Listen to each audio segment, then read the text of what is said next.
Aqui ao nosso lado, o prefeito da capital de São Paulo. Repito, todas as ações que temos feito ao nível do Estado, elas são compartilhadas com a Prefeitura e a Prefeitura também compartilha as suas ações com o governo do Estado de São Paulo na área da saúde, na área do transporte, mobilidade e outras medidas vinculadas à crise do coronavírus. Também ao nosso lado, o secretário de Saúde do Estado de São Paulo, José Henrique Germa, e o coordenador do Centro de Contingência do Covid-19, Dr. Davi Wipp.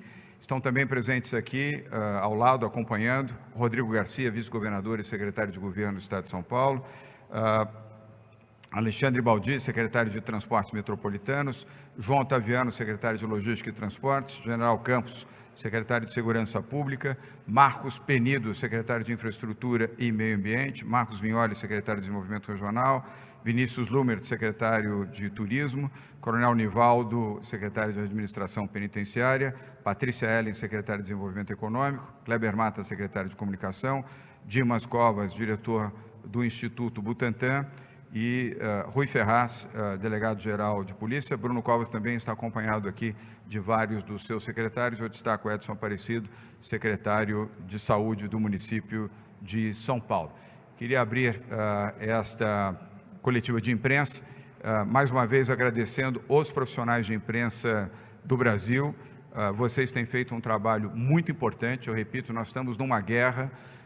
É o pior momento da história do país, desde a Segunda Guerra Mundial. Essa é uma guerra contra o vírus e contra os efeitos que o coronavírus vem tendo em toda a população do país. Não há mais ou menos, embora o epicentro desta crise de saúde sanitária seja São Paulo, mas ela atinge todo o país. Portanto, estamos num processo de guerra contra o vírus, guerra para termos a manutenção mínima de empregos e oportunidade de renda para milhões de brasileiros, e nós temos que fazer esse enfrentamento juntos. Não há hipótese de fazer este enfrentamento de maneira isolada, separada, ou utilizando mecanismos ideológicos, partidários, sectários. Temos que estar juntos para vencermos essa guerra. E a imprensa brasileira, particularmente aquela que tem acompanhado diariamente os informes, tem sido extremamente correta. Eu queria cumprimentá-los,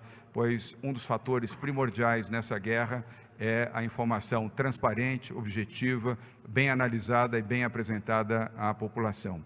Quero também, e faço isso em nome do Bruno Covas, oferecer a nossa solidariedade aos profissionais de saúde da capital de São Paulo, do estado de São Paulo, profissionais que atuam no setor público e no setor privado. O enorme sacrifício, o esforço desses profissionais, Bruno, secretário José Henrique Germa e Davi Wipp, tem sido exemplar. Eu diria, nos emocionado, inclusive, a forma com que esses profissionais têm atuado, superando horas de trabalho, dificuldades, cancelando suas férias, cancelando as suas licenças e atuando não só com a sua habilitação, o seu conhecimento, mas também de forma humanitária para proteger vidas e salvar vidas. Portanto, a todos que estão no sistema de saúde público e privado no estado de São Paulo, muito obrigado. Sei que, além de falar em nome do Bruno Covas, falo também em nome de 46 milhões de brasileiros de São Paulo, agradecendo a vocês pelo trabalho que estão realizando e pelo trabalho que ainda vão realizar. Também tenho que fazer, e de novo faço ao lado do Bruno Covas, um agradecimento a todos os profissionais de segurança pública. Primeiro, aqueles do âmbito público, a Guarda Civil Metropolitana do município de São Paulo, Polícia Militar, Polícia Civil, Corpo de Bombeiros, Polícia Científica, agentes do Sistema Prisional do Estado de São Paulo também. Muito obrigado a todos vocês, e eu tomo a liberdade de incluir aqui também os profissionais de segurança privada de empresas que atuam aqui em São Paulo, aos seus dirigentes e aos seus profissionais, que o nosso reconhecimento está sendo feito aqui mais uma vez a vocês, pelo trabalho, por também estarem se sacrificando a vida comum ao lado dos seus familiares, para estarem a postos, mobilizados para defender vidas, proteger patrimônio e proteger a população aqui no estado de São Paulo. A todos vocês também o nosso sincero agradecimento. Por fim, antes de apresentarmos as medidas, quero aqui fazer o meu gesto de solidariedade à China e ao povo chinês. A China foi o primeiro país a sofrer as consequências gravíssimas do coronavírus e o país se mobilizou para proteger, à medida do possível, os seus cidadãos, o seu povo, e nós somos absolutamente solidários à China e ao povo chinês, e eles têm demonstrado solidariedade a nós e a outras populações, notadamente na Europa, oferecendo condições, informações e equipamentos para ajudar outras populações. Não é justo que ninguém, quem quer que seja ele brasileiro ou não, possa fazer qualquer tipo de acusação à China ou ao povo chinês. Renovo aqui, e falo também em nome do Bruno Covas, a nossa solidariedade ao povo chinês e à China. E também a Itália, a Espanha, Portugal, países latinos, irmãos de brasileiros, muitos das nossas origens, é o meu caso e do Bruno de origem espanhola, a minha origem é origem italiana, a sensibilidade e a emoção que temos por circunstâncias tão trágicas e tão duras que esses países e as suas populações estão vivendo. Não é diferente de outros países europeus, não é diferente de outros países na África, na América Latina, mas em especial aos de origem latina, que são matrizes de vários milhões de brasileiros que aqui estão, a nossa solidariedade também. Medidas que serão anunciadas hoje pelo Governo do Estado de São Paulo e pela Prefeitura da cidade de São Paulo. Primeira medida, o reconhecimento do estado de calamidade pública no Estado de São Paulo, a partir de amanhã, sábado, dia 21 de março, com a publicação no Diário Oficial do Estado. Estado de calamidade pública decorrente das circunstâncias da epidemia do Covid-19. O objetivo desta medida não é gerar pânico nem pavor, mas gerar facilidades de ações do governo e dos municípios, dos 645 municípios do Estado de São Paulo. Repito, não é para criar nem pavor, nem pânico, nem agravar a situação, é para permitir uma atuação mais correta, mais precisa e mais rápida, dado as características que o estado de calamidade pública permite ao poder público estadual e aos poderes públicos municipais. O decreto já foi assinado, será publicado amanhã e dispõe de medidas adicionais às demais medidas que nós já adotamos até o presente momento.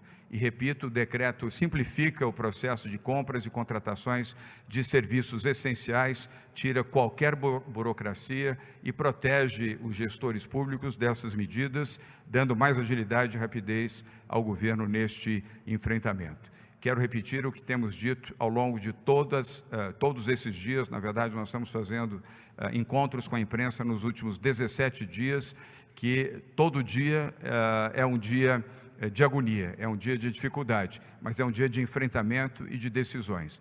Bruno Covas e eu não hesitaremos em tomar todas as medidas que forem necessárias para proteger vidas de brasileiros em São Paulo, vidas dos que não são brasileiros, mas vivem em nosso estado, vida de todos indistintamente, crianças, adultos, pessoas idosas, é o nosso dever e a nossa obrigação protegê-los. E todas as medidas que tivemos que adotar, revisar, ampliar e muitas vezes endurecer, nós adotaremos aqui sem nenhuma hesitação, mas faremos isso baseado em dados, em fatos, em circunstâncias. Não precipitaremos medidas, mas faremos que elas sejam amparadas por informações que vêm da área da saúde, da área de segurança pública, para proteger os brasileiros de São Paulo e salvar vidas, que é a nossa prioridade absoluta.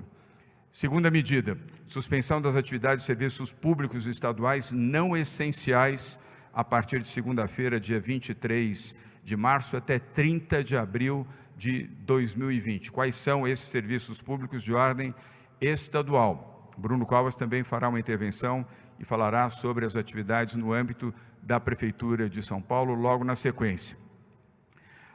Portanto, a partir de segunda-feira, dia 23 de março, estarão fechados o zoológico, o Zoo Safari e as 102 unidades de conservação de todos os parques estaduais do Estado de São Paulo, sob gestão do Governo do Estado de São Paulo. Isso inclui o Parque Ecológico do Tietê, o Vila Lobos, o Horto Florestal, o Jardim Botânico, o Parque da Água Branca e todos os demais parques florestais, inclusive o primeiro parque já concedido ao setor privado, que é o Parque do Horto Florestal de Campos do Jordão. Igualmente será fechado a partir de segunda-feira, dia 23, até o dia 30 de abril de 2020. e todas as datas poderão ser revistas, se necessário, para diminuir ou serem ampliados, e isso nós comunicaremos oportunamente. Também serão fechados na segunda-feira equipamentos esportivos, como os complexos do Ibirapuera e o Babi Barione, ambos aqui na capital de São Paulo. Poupa Tempo Detran e Junta Comercial do Estado de São Paulo também serão fechados na segunda-feira, porém, o atendimento à população vai prosseguir, serão feitos através de serviços online, e-mail e telefone, inclusive com plantões. As pessoas não devem ficar preocupadas, o atendimento à população não será interrompido, apenas deixará de ser presencial. E teremos estrutura para o atendimento correto, sereno, equilibrado e prestativo à população a partir de segunda-feira, dia 23. Também recomendo, não há necessidade de corrida a esses 3 órgãos no dia de hoje, no dia de amanhã, pois o atendimento será normal, apenas deixará de ser presencial. Também, outra medida na suspensão de atividades de serviços públicos no Estado de São Paulo, o encerramento dos cursos presenciais de qualificação do Via Rápida e do Novotec, até o dia 30 de abril. E, por último, o fechamento dos 15 escritórios regionais da Secretaria de Desenvolvimento Regional, igualmente até o dia 30 de abril. Finalizo com algumas informações complementares, mas também relevantes, antes de passar a palavra ao prefeito da capital de São Paulo, Bruno Covas. Fizemos um entendimento com a APAS, Associação Paulista de Supermercados, conforme já divulgamos ontem, para, a partir de segunda-feira, dia 23, repito, a partir de segunda-feira, dia 23, e peço que os veículos, por favor, destaquem isso para que não haja nenhuma incorreção na informação aos consumidores. Nos supermercados em São Paulo, o álcool gel será vendido a preço de custo a partir da segunda-feira, dia 23. E também tendo feito o acordo com a Abrafarma, Associação Brasileira de Farmácias, igualmente o álcool gel será vendido nas redes de farmácias. Nós aqui não estamos aplicando essa medida a farmácias que não fazem parte das redes de farmácias. As redes de farmácia venderão o álcool gel igualmente a partir de segunda-feira, dia 23 de março, a preço de custo, ou seja, a embalagem na sua capacidade, na sua gramatura, o preço será igual no supermercado e também nas redes de farmácias, reduzindo o custo e oferecendo condições de acessibilidade à população. Porém, o limite máximo de venda por pessoa, por venda, será de 2 frascos, com o objetivo de evitar o acúmulo, evitar os excessos e, com isso, prejudicar outras pessoas que queiram fazer a aquisição do álcool gel nessas condições. Isso foi fruto de uma negociação do governo do Estado de São Paulo com as 2 principais entidades que atuam na área supermercadista e também na área das drogarias. No tema das farmácias e supermercados, isso é válido, Bruno Covas, para todo o Estado de São Paulo, não apenas região metropolitana, mas para todo o Estado de São Paulo. Outra medida, nós estamos, em conjunto com o Bruno Covas, liberando oficinas de manutenção de veículos para que funcionem e ajudem as pessoas, empresas, incluindo ambulâncias, viaturas de polícia, motocicletas que atendem entregas de delivery, para que tenham serviço de manutenção. Isto não se aplica, quero deixar claro, a revendedores ou revendedoras de automóveis, mas sim às oficinas para que os veículos possam ser mantidos, de 2 rodas, 3 rodas ou 4 rodas, sejam ambulâncias, veículos de polícia, veículos da Guarda Civil Metropolitana, de sistemas de delivery ou de segurança privada, e a medida é válida em todo o Estado de São Paulo. Também determinando, já finalizando a nossa intervenção, segurança pública. Ontem nós tivemos a reunião do Conselho de Segurança Pública do Estado de São Paulo, com a liderança do General Campos, secretário de Segurança Pública do Estado de São Paulo, ao lado dos comandantes da Polícia Militar, Polícia Civil, Polícia Científica, Corpo de Bombeiros, Sistema Prisional, atenção reforçada em todas essas áreas e também no policiamento de rua e, em especial, de supermercados, farmácias, postos e unidades de saúde em todo o Estado de São Paulo, inclusive com a utilização de helicópteros, drones e o sistema de inteligência da polícia. Por último, quero deixar aqui um registro, na qualidade de governador do Estado de São Paulo, para que as pessoas que estão nos ouvindo, nos assistindo nesse momento, não há necessidade de corrida a supermercados, nem a farmácias. Nós estamos seguros de que não haverá desabastecimento. Nós montamos aqui, desde anteontem, um comitê executivo com os principais fornecedores de insumos na área de alimentos, na área de produtos de higiene e limpeza, e assim como no setor do agronegócio, incluindo proteína animal, não há nenhuma perspectiva de desabastecimento. Portanto, não há necessidade da população fazer corrida a supermercados, farmácias ou outros centros de venda de produtos de consumo para um estoque desnecessário. Comprem apenas aquilo que é necessário dentro do seu padrão e do seu bom senso. As demais medidas que regularão o estoque serão decididas pelo próprio setor privado de distribuição, seja em farmácias, seja em mercados. E finalizo com uma mensagem de carinho. Conviva, a partir de agora, conviva mais com a sua família, com seus filhos, com seus pais, conviva com aqueles que fazem parte do núcleo mais importante da sua existência, que são aqueles da sua família, a sua esposa, o seu marido, os seus filhos, os seus pais. Protejam as pessoas com mais de 60 anos, deem a elas o carinho, a proteção e não permitam, por favor, que pessoas com mais de 60 anos saiam das suas casas. Este é o segmento e essa orientação do Dr. Davi Wipp, Dr. Zé Henrique Guerma, Dr. Edson Aparecido e todos os profissionais de saúde pública e privada é para protegermos as pessoas com mais de 60 anos. A prova de carinho, a prova de afeto é tê-los em casa, ao seu lado, com os devidos cuidados para que possam conviver mais e extrairmos desta grave crise uma lição de amor. Se praticarmos o amor, o afeto, o acolhimento e a solidariedade, isso nos tornará mais fortes para superar esta crise. E agora eu passo a palavra ao prefeito da capital de São Paulo, Bruno Covas. Bruno. Obrigado, governador. Bom, boa tarde a todos. Seguindo aqui a linha de trabalho conjunto entre Prefeitura de São Paulo e Governo do Estado de São Paulo. Também no Diário Oficial de amanhã, nós teremos o decreto assinado por mim de reconhecimento de situação de calamidade pública na cidade de São Paulo. Isso também permite ao governo municipal uma série de agilidades para poder tomar as decisões e para poder efetivar as decisões tomadas pelo secretariado que tem se reunido diariamente para poder analisar os últimos dados e tomar as medidas cabíveis. Da mesma forma que o governo do Estado, hoje também determinamos a partir de amanhã o fechamento de todos os parques municipais na cidade de São Paulo. Se imaginem o que é para um prefeito ter que determinar o fechamento do Parque Ibirapuera, cartão postal da cidade de São Paulo. Só que os parques, eles reúnem algo em torno de 200 mil pessoas por semana na cidade de São Paulo, e a gente observou ao longo dos últimos 3 dias um grande crescimento na frequência desses parques. A própria vigilância sanitária, que inicialmente era contrária ao fechamento dos parques, por serem ao ar livre, por terem nenhuma possibilidade, ou possibilidade bem menor e mais remota de contágio, a própria vigilância sanitária resolveu recomendar isso à Prefeitura de São Paulo, de forma que os 107 parques municipais, não apenas o Ibirapuera, o Parque da Aclimação, o Parque do Carmo, o Parque Trianon, todos os parques administrados pela Prefeitura também passam a estar fechados a partir de amanhã, da mesma forma que faz o governo do Estado de São Paulo.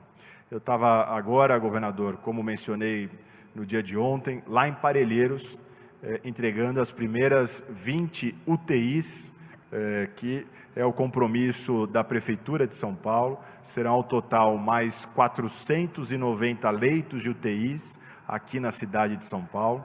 Nós vamos dobrar o número de UTIs, eram 505, vamos acrescentar mais 490 leitos de UTI e também anunciando as primeiras ações de transformação de alguns equipamentos em verdadeiros hospitais de campanha, leitos de menor complexibilidade. Serão 200 leitos lá no Pacaembu, Então, nós vamos adaptar o estádio do Pacaembu, e isso já foi conversado junto com o novo concessionário, para poder adaptar esses 200 leitos de observação, para poder esvaziar e para não ter nenhuma grande correria aos hospitais. Então, leitos de observação, 200 que devem ficar prontos em até 2 semanas lá no Pacaembu e mais 1.800 lá no AMB. Então, será um total mais 2.000 leitos de baixa complexidade que o município oferece nesse trabalho conjunto Prefeitura, Estado e Ministério da Saúde, já preocupado com a terceira etapa desta doença. A gente passou pela etapa da informatização, levar informação para as pessoas, conscientização. Estamos agora na etapa da restrição de circulação, de evitar as aglomerações, para conter o número de casos aqui na cidade e no estado, e nós vamos chegar numa etapa, que é a etapa dos leitos a serem ocupados na rede pública de São Paulo, estado e município. Então, não apenas o município vai dispor com esses 400 novos leitos de UTI, que já estavam combinados, mas também 2.000 leitos de baixa complexidade, reformando o Pacaembu e o AMB. Era isso, muito obrigado, boa tarde a todos vocês. Nós permaneceremos aqui para as perguntas, mas antes, 2 informações, uma na área de transporte público e logística, transporte público na capital de São Paulo, nas áreas de atuação do governo do estado, metrô até ontem, dia 19/3, redução de 45% do movimento no metroviário em São Paulo. EMTU são os ônibus intermunicipais, menos 40% até ontem, dia 19 de março. CPTM, os trens, menos 35% até ontem, dia 19 de março. Lembrando que, gradualmente, considerando as medidas que a Prefeitura da capital de São Paulo, que o Governo do Estado, também as prefeituras da região metropolitana e o encerramento completo de todas as aulas e demais medidas que se aplicam a partir de segunda-feira, dia 23, esses números serão reduzidos sensivelmente, o que determina a manutenção destas operações de forma seletiva, cuidadosa, com todo o programa de higienização de ônibus e vagões de trem e do metrô, permitindo o acesso e a mobilidade das pessoas na região metropolitana, especialmente na capital de São Paulo. Obviamente que essa é uma decisão para hoje. Se tivermos que revisar, revisaremos e adotaremos outras medidas. Neste momento, a redução sensível de ocupação e os programas de higienização que estão sendo feitos estão atendendo à recomendação sanitária dos profissionais de saúde. E antes de passar aos profissionais de saúde, quero apresentar a vocês, nesta tela aqui à nossa direita e à esquerda de vocês, o novo comercial que vai ao ar, é a segunda etapa da nossa campanha, que vai ao ar a partir desta noite nas redes de televisão, vai também nas emissoras de rádio, a versão em áudio, e igualmente nas redes sociais. Nós estamos há 16 dias com campanha no ar, vocês têm assistido, têm visto, os que estão em casa, os jornalistas que estão aqui. Agora vamos para uma segunda fase, lembrando mais uma vez, numa guerra, o desafio da comunicação e da informação precisa e transparente é uma contribuição importante para a orientação à população. Portanto, vamos exibir agora, tem 30 segundos, por favor. Atenção, veja como evitar o coronavírus. Combater o coronavírus é um dever de todos nós. Você já sabe como fazer a sua parte. Lavar muito bem as mãos, sempre. Usar álcool em gel, evitar multidões. Pessoas com mais de 60 anos devem ficar em casa e não sair. Ao tossir ou espirrar, cobrir a boca com o braço ou lenço descartável. E evitar o contato físico. Nada de beijos, abraços ou apertos de mão. Nós também estamos trabalhando. Já temos 100 hospitais preparados no estado. Estamos criando mais de 1.000 novos leitos de UTI na rede pública. Vamos desafogar os postos de saúde e trazer a vacinação da gripe para as redes de farmácias. Boletins diários para todos os prefeitos e prefeitas do estado. Vamos fazer o que for possível para evitar mortes no estado de São Paulo. Todos contra o coronavírus. Governo de São Paulo. Estado de respeito. Agora vamos falar especificamente dos dados da saúde, as últimas informações, os últimos números disponíveis até o meio-dia de hoje com o Dr. Zé Henrique Germa, secretário da Saúde do Estado de São Paulo, e na sequência a intervenção do Dr. Davi Wipp e as perguntas dos jornalistas. Dr. Germa. Muito bom dia, muito boa tarde. Nós temos para o dia de ontem para hoje 286 casos confirmados no Estado, com 5 óbitos. Isto passa também pela relação de suspeitos de 7.669 suspeitos. Dos casos internados em terapia intensiva, casos graves, nós estaremos computando para efeito de estatísticas e informação aqueles que tiverem a confirmação diagnóstica do coronavírus. Então, hoje nós temos 24 pacientes em UTI confirmados, e todos em hospitais privados, nenhum em hospitais públicos.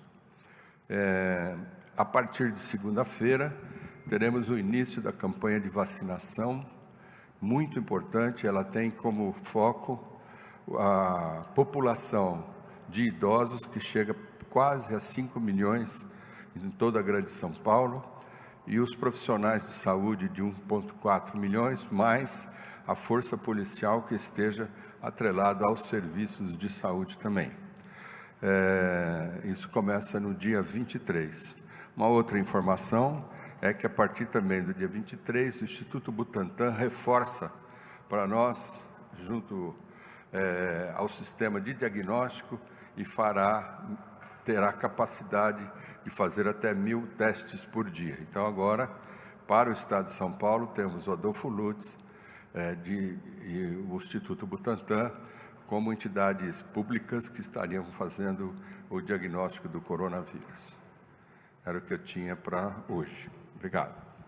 Obrigado, Dr. Germa. Antes de passar para o Dr. Davi Wipp, lembrando que Dr. Dimas Covas, que aqui está, presidente do Instituto Butantan, estará à disposição dos jornalistas, se desejarem, para o atendimento. Lembrando que nós estamos disponibilizando para o Ministério da Saúde, já foi feita a entrega, 75 milhões de vacinas, isso foi fruto do entendimento com o ministro da Saúde, Luiz Henrique Mandetta, em reunião realizada aqui em São Paulo.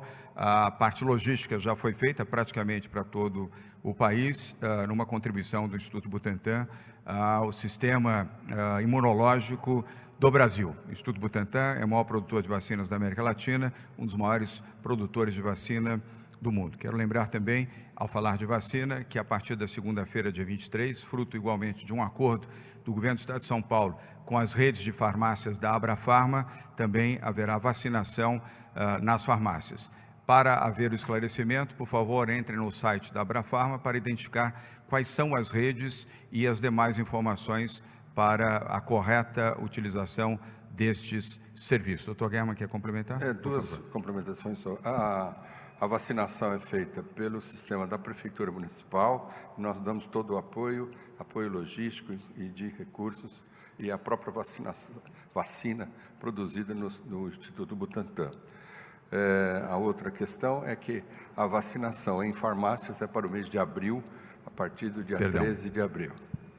Corrigindo a informação correta, a informação do secretário, a partir do dia 13 de abril, nas redes de farmácias. Por isso, mais uma vez, entrem no site, os que estão nos assistindo, nos ouvindo e nos acompanhando, no site da abrafarma.com.br, que é a Associação Brasileira de Farmácias, e a partir do dia 13 de abril, secretário, obrigado pela correção, doutor Davi Wipp. Muito boa tarde, queria acrescentar ao que o secretário falou, que o Butantan, no segundo momento, ele vai conseguir fazer até 2.000 exames por dia, e nós estamos criando uma grande rede de laboratórios no estado de São Paulo. A Universidade de São Paulo já prontificou-se a ceder 17 laboratórios ligados à universidade, que vão ser transformados em laboratórios para atendimento diagnóstico do coronavírus. Isso é muito importante, por conta que, a curto prazo, nós teremos uma demanda de indivíduos com coronavírus, especialmente os pacientes internados. Essa agilidade favorece a alta precoce dos não coronavírus positivos, principalmente em ambiente de terapia intensiva. Então, a gestão de leitos de terapia intensiva passa por um diagnóstico rápido e correto do coronavírus. Inicialmente é isso, governador. O primeiro veículo é a TV Cultura, jornalista Vanessa Lorenzini. Vanessa, boa tarde. Sua pergunta, por favor. Boa tarde a todos. Segunda-feira, então, começa a campanha de vacinação contra a gripe para evitar aglomerações nos postos de saúde nessas primeiras semanas, já que nas farmácias é só a partir do dia 13 de abril. Teremos novas medidas, então, vacinação ao ar livre, distribuição de senhas, enfim. Vou dividir a pergunta com os dois integrantes do nosso comitê de coronavírus, do COSUD-19, Dr. Zé Henrique German e Dr. Davi Wipp. Lembrando que a Prefeitura de São Paulo é solidária e participa, evidentemente, da campanha de vacinação no município de São Paulo. Dr. German. Exatamente. Até estava vendo se o Dr. Edson estava por aqui para ele esclarecer melhor. Mas a campanha é realizada pela Prefeitura de São Paulo e em todos os seus postos e em escolas. Está previsto que a gente utilize as escolas também.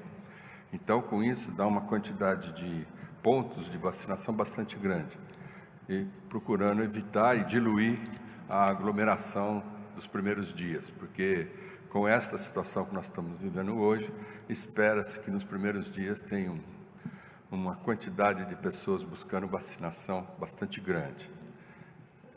É isso aí. Dr. Davi Wipp, embora não tenha sido objeto da pergunta, mas para esclarecer os que estão nos assistindo, os que estão nos ouvindo e os que vão nos ler ou assistir mais tarde, há prioridade para as pessoas com mais de 60 anos, por favor? É exatamente isso. Nesse primeiro momento, serão vacinados principalmente as pessoas com mais de 60 anos. O objetivo é justamente evitar as filas. Então, além desta medida alguns postos da capital, o que é isso? Terão tendas abertas, é isso? Bom, mas de qualquer forma, nós teremos uma hierarquização das prioridades da vacinação. Então, no primeiro momento, os idosos, grávidas e, na sequência, profissionais da área de saúde todos. Isso justamente objetiva que nós não tenhamos filas e que isto seja adequado segundo a demanda. Há uma informação adicional que acaba de chegar, que alguns postos da capital terão tendas abertas justamente para evitar a entrada em locais fechados. Agora temos duas perguntas online, são perguntas equivalentes, portanto elas foram sintetizadas em uma única pergunta, da TV Globo e da Record News. Ana Letícia Leão, da TV Globo, e Gustavo Toledo, da Record News, e a jornalista Bruna Fazano fará a leitura da pergunta, que, repito, ela foi colocada numa única, porque elas se assemelham. Bruna. Para aumentar os leitos, o governo trabalha para estatizar hospitais privados, como fez a Espanha, usar hotéis ou outras estruturas, como hospitais de campanha, sobre a situação dos 1.400 novos leitos pedidos para atender pacientes graves. Eles já estão prontos? Eles virão equipados com respiradores? Vou pedir ao Dr. German que responda, lembrando que parte dessa pergunta, não a sua totalidade, obviamente, foi respondida pelo prefeito Bruno Covas, mas vamos ao Dr. German, podendo ter comentários ou complementações do Dr. Davi Wipp e do próprio Bruno, se ele desejar. Por favor. Nesse cômputo do número de leitos de UTI acrescidos à rede, então, como o próprio Bruno, senhor prefeito nos informou, são 500 leitos da prefeitura. Os nossos são mais 1.000 leitos, totalizando 1.500 leitos. Ainda há possibilidade de poder aumentar mais. Desses 1.000 leitos que nós estamos preparando, 500 leitos já estão prontos para, havendo a necessidade, a gente já abrir em uma semana. Hoje, utilizamos a própria rede. No dia de hoje, utilizamos a própria rede, mas a partir da semana que vem já podemos utilizar a rede de leitos acrescidos. Quanto à pergunta a respeito do respirador, sim, o leito de UTI, ele se compõe do leito propriamente dito, do monitor e do aparelho o respirador para a ventilação mecânica dos pacientes. Leito de UTI é igual a leito de UTI para insuficiência respiratória. O agravamento da doença se faz pelos pulmões. Então, todos os leitos de UTI terão os aparelhos, os respiradores. Completando a resposta, o Estado de São Paulo tem ainda um arcabouço de leitos que poderão ser disponibilizados, que, a minha opinião, não precisará fazer hospitais de campanha ou adicionais. Nós temos hospitais, o secretário pode depois complementar, que poderão ser ativados a qualquer momento. Hospitais que estão prontos, nós temos o Hospital Caraguatatuba, um hospital espetacular que está pronto, nós temos um hospital em Bauru que está pronto, nós temos um hospital em São Bernardo que está pronto, então basta haver necessidade e o secretário poderá ativar vários hospitais que estão disponibilizados e falta, eventualmente, a complementação do ponto de vista de suporte de aparelhos e contratação de recursos humanos. Agora vamos a uma pergunta presencial da Folha de São Paulo, jornalista Arthur Rodrigues. Arthur, boa tarde. Sua pergunta, por favor. Boa tarde, governador. O presidente Jair Bolsonaro, ele falou hoje que tem certos governadores que estão tomando medidas que não competem a eles. Citou, inclusive, shopping centers e outros estabelecimentos. Queria saber o que o senhor diz a respeito dessa fala e se a polícia daqui de São Paulo pode fiscalizar esses locais fechados, como está acontecendo em outros países. Começo pela segunda parte da sua pergunta. Sim, o Sistema de Segurança Pública do Estado de São Paulo poderá ser acionado, se necessário for, para a complementação da fiscalização. Mas eu quero esclarecer que o setor privado tem se comportado muito bem e seguido as recomendações tanto do município de São Paulo quanto do governo do Estado de São Paulo de maneira exemplar. Todos os setores, inclusive igrejas, templos, cujas informações já foram passadas aqui a vocês ontem. A solidariedade tem sido plena e absoluta. Esperamos que continue assim. É o bom sentimento solidário de que a boa prática não é apenas do governo, é também do setor privado e de cada cidadão. Em relação ao comentário do presidente Bolsonaro, nós estamos fazendo aquilo que ele não faz, é liderar o processo, liderar a luta contra o coronavírus, estabelecer informações claras, não minimizar processos, compreender a importância de respaldo da informação científica, da área da medicina, estabelecer o diálogo e o entendimento, como fizemos aqui em São Paulo, com o prefeito Bruno Covas, com os demais prefeitos e prefeitas de 644 municípios, e também os governadores têm trocado opiniões e feito suas avaliações diariamente, e até quero anunciar que na próxima segunda-feira, dia 23, teremos uma reunião online, uma reunião em teleconferência dos 7 governadores do COSUD, o consórcio Sul-Sudeste. Todos os governadores estarão reunidos durante 1h30 e o tema é o coronavírus. Eu lamento ter que dar esta informação de que nós estamos fazendo aquilo que deveria caber ao líder do país, que é o presidente Jair Bolsonaro, e que lamentavelmente ele não faz. E quando faz, faz errado. Vamos agora... Pois não, Bruno, perdão, por favor. Bruno. Só queria aproveitar a pergunta do Arthur e dizer que a partir de hoje começou a valer o decreto que restringe lojas de vendas, mercadorias, de bens na cidade de São Paulo, e a ação de fiscalização feita pela Prefeitura começou a 1h da manhã, com um bloqueio de algumas ruas, em especial na região de comércio popular, no centro de São Paulo, e essa ação foi feita em parceria com a Polícia Militar. Então, a Polícia Militar já tem colaborado aqui com o município em ações, e desde que o decreto foi editado, a polícia já ligou e se colocou à disposição. Então, a gente tem aproveitado, sim, a Polícia Militar tem sido parceira nossa nessa fiscalização. Muito obrigado. Próximo veículo online, jornalista Leila Souza Lima, do jornal Valor Econômico, e a sua pergunta, Leila, será feita pela jornalista Bruna Fazano. Bruna. Um especialista em saúde afirma que a curva de crescimento de infectados no Brasil se assemelha à da França, que em 10 dias saltou para 50 casos para 1.000. O plano de enfrentamento está prevendo um salto como este? Vou pedir a resposta, Leila, ao Dr. Davi Wipp, coordenador do Centro de Contingência do Covid-19 do Governo do Estado de São Paulo. Nós estamos fazendo isso desde o primeiro caso da China. Quando teve o primeiro caso na China, nós começamos a nos preparar. E nós trabalhamos com diversos cenários. O cenário de infecção 1%, 5%, 10% até 20%. E estudando as curvas. No grupo que eu coordeno, nós temos excepcionais epidemiologistas, que trabalham justamente em prever as curvas. Então, isso está previsto, está considerado, e essas ações na área de saúde que o secretário está tomando é subsidiada por conta desse empenho desses epidemiologistas de prever. Óbvio que nós estamos, além de prevendo, nós estamos vendo o que aconteceu nos países que estão na nossa frente nas epidemias. Então, a China em primeiro lugar, depois os países da Ásia, na sequência os países da Europa, Itália, França, e é óbvio que nós, em cima desses dados, entendendo a realidade e a cultura brasileira, nós estamos planejando. Um outro dado muito interessante, governador, que nós queríamos saber se o comportamento do vírus, se esse vírus ia num país tropical de clima quente neste momento, ser diferente do que nos países de clima frio. Pelo visto, o vírus está se comportando da mesma forma a despeito do clima quente. Tanto é verdade que nós temos, de ontem para hoje, um aumento de suspeitos de quase 7 mil pessoas. A próxima é de um veículo que está aqui presencialmente, é a CNN, com Marcela Raal. Marcela, obrigado pela sua presença. Boa tarde. Sua pergunta, por favor.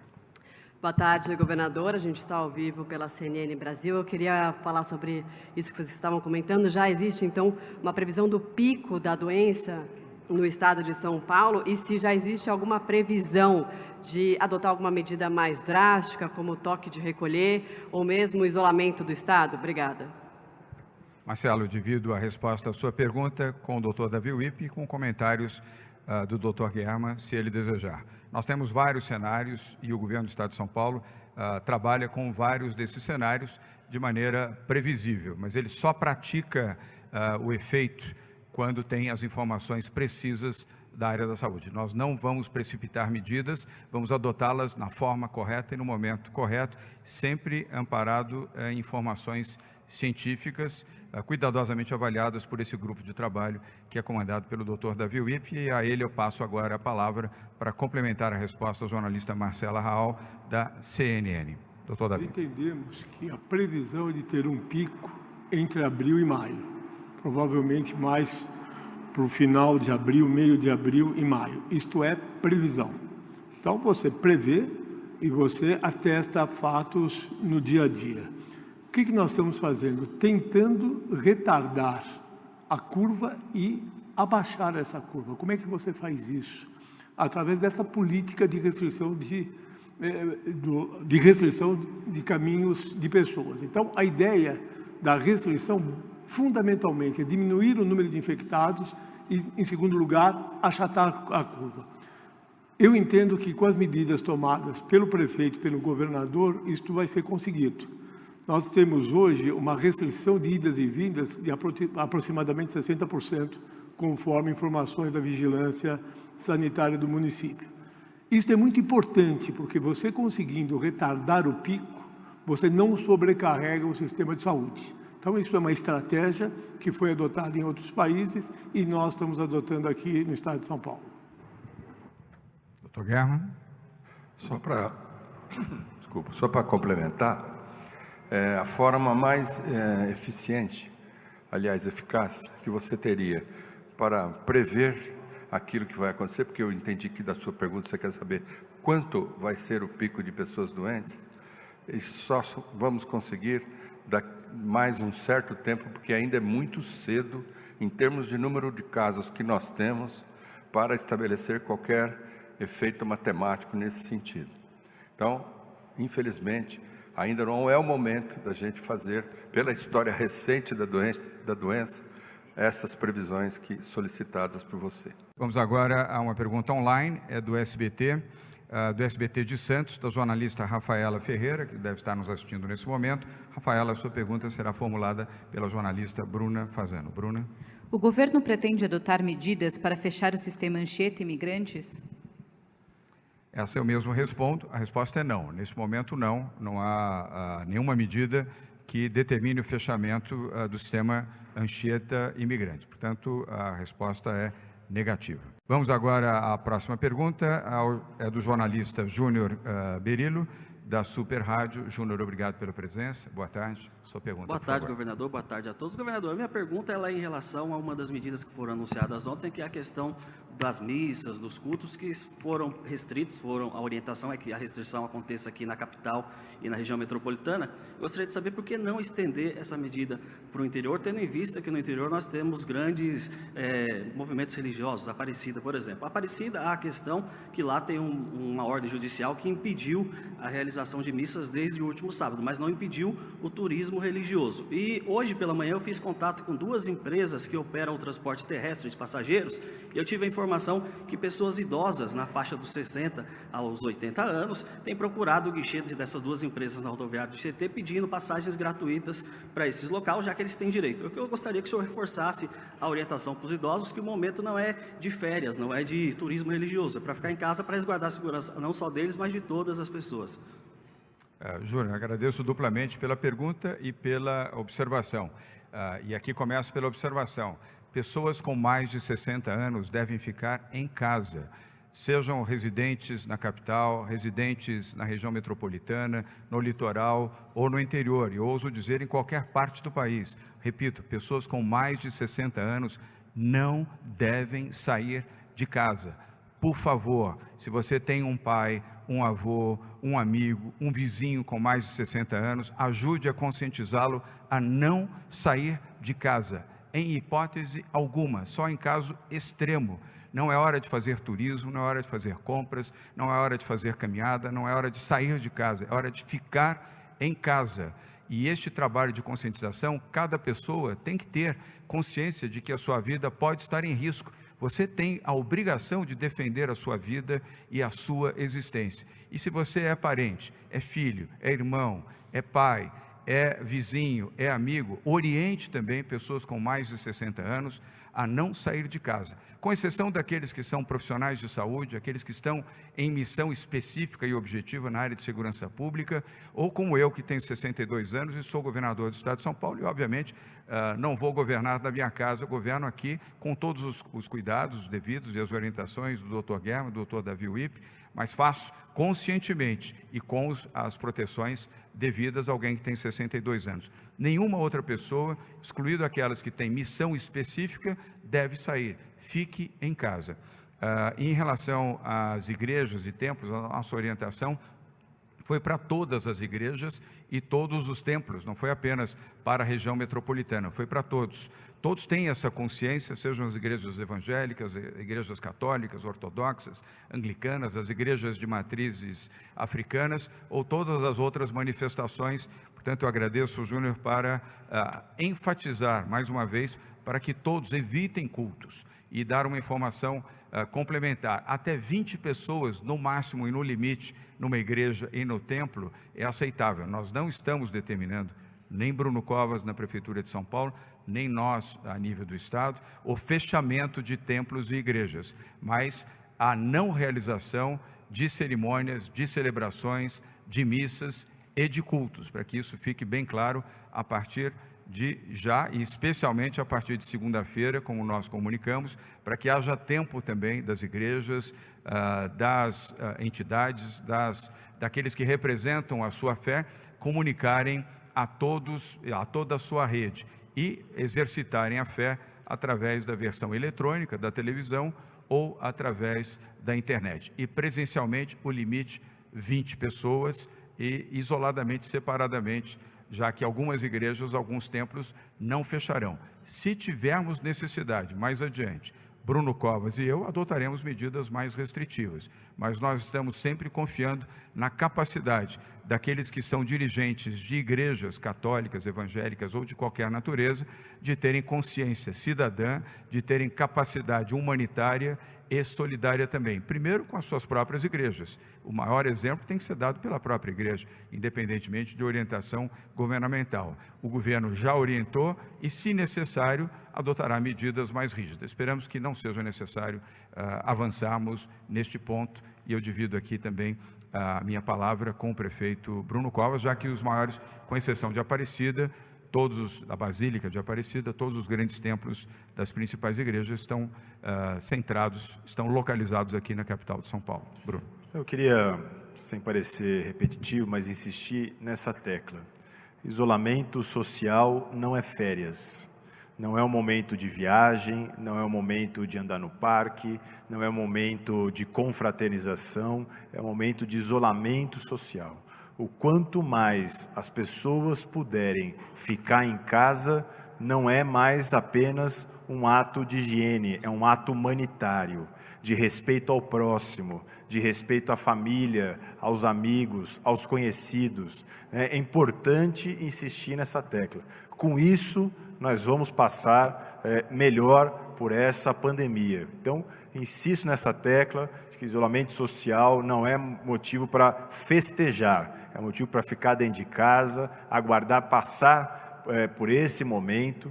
Nós também, da mesma forma, o governador avisou ontem, nós também estamos conversando com todos os líderes religiosos aqui da cidade de São Paulo, insistindo na importância da diminuição de pessoas nos cultos, insistindo na importância dos cultos online, seja através de rádio, TV, enfim.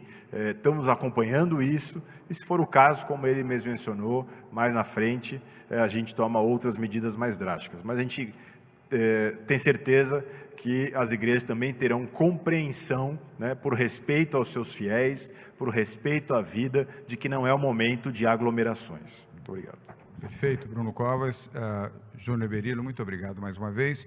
Apenas para enfatizar uma informação, para que não haja dúvida, e aí eu me penitencio, informo que os parques, tanto municipais quanto municipais da capital de São Paulo, quanto estaduais, fecham amanhã. A partir de amanhã, todos os parques já estarão fechados. Não é a partir de segunda-feira, é a partir de amanhã, para que todos possam já, sobretudo os meios de via eletrônica, reproduzirem essa informação aos habitantes aqui da capital de São Paulo e do estado de São Paulo, que no caso dos parques, repito, são todos os parques estaduais aonde estiverem localizados no estado de São Paulo, incluindo o primeiro parque já concessionado, que é o Parque do Horto Florestal de Campos do Jordão. Ele fecha as suas portas amanhã, pelo prazo que já foi aqui comunicado, e o mesmo em relação aos parques municipais. Vamos à penúltima pergunta, é também presencial, é do SBT aqui, da sua matriz, do jornalista Fábio Diamante.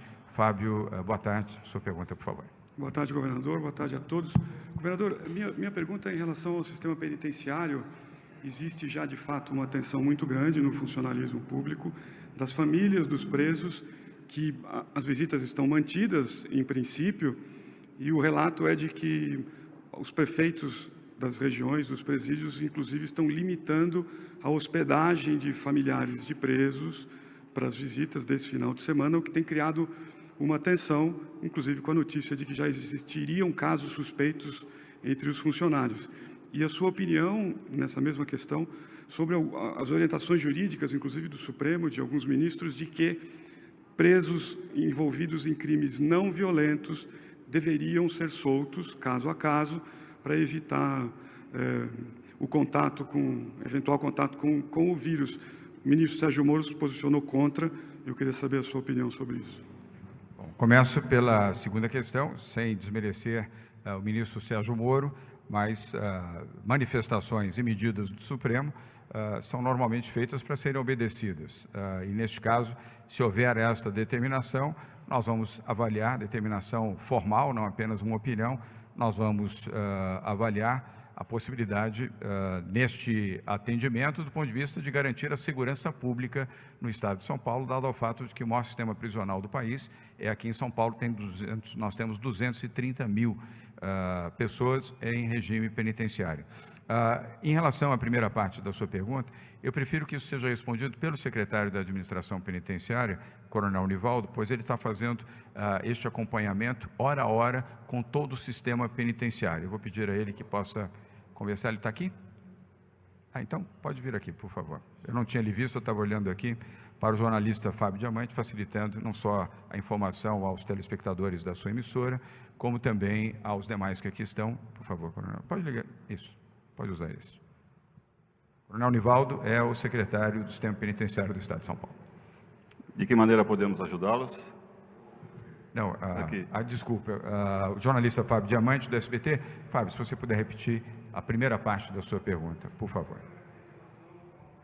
Tensão que a gente já percebe entre o funcionalismo público e as famílias dos presos sobre as visitas, que em princípio estão mantidas. Prefeitos do interior têm impedido familiares de presos de se hospedarem em hotéis e pensões na região para a visita, inclusive desse final de semana. Queria saber qual que é a posição da Secretaria, as visitas estão mantidas e se houve alguma confirmação de um caso dentro do sistema do funcionalismo público. Na verdade, não há nenhum caso, nem de interno e nem de servidor, com o resultado positivo para a enfermidade. Temos alguns presos que têm sintomas de gripe e, por esse motivo, estão em isolamento, separado da população carcerária, que é o protocolo determinado para essa situação. Em relação às visitas, ontem nós publicamos uma resolução aplicando algumas restrições.